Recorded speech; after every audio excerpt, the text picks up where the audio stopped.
resource officer to develop the approach.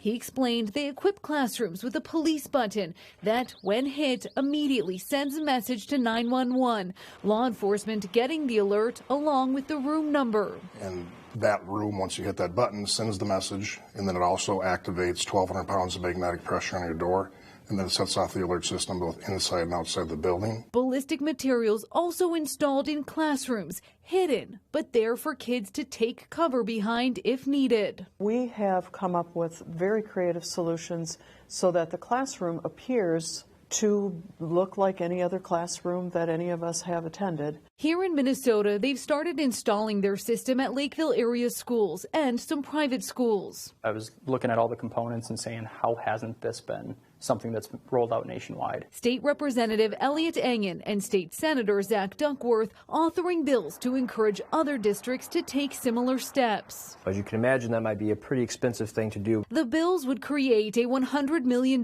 pool of money for school security grants. Districts who apply would be required to have a facilities plan. Show they have a plan. Here's what we do in these emergency scenarios, and here's how this grant money would help us even more. That's really what it's all about. Each district could get up to $300,000 for physical changes, including adding bullet-resistant interior doors and windows, ballistic wall panels, remote lockdown activation systems, an emergency building access system for first responders, among others. It's about making sure that if there is an emergency at a school, police, fire, the school, everybody has communications with one another. There's a plan in place. We're responding as quickly as we possibly can to help whoever is in need. While the proposed legislation hasn't had a hearing yet, the 3D response systems team says it would be a start. At some point, I really do hope society as a general kind of has a paradigm shift.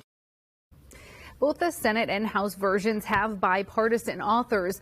Under the proposed legislation, the state would come up with a list of vendors approved to make the safety upgrades. 3D Response Systems says they could be one of those. Part of what they do is also working with schools and communities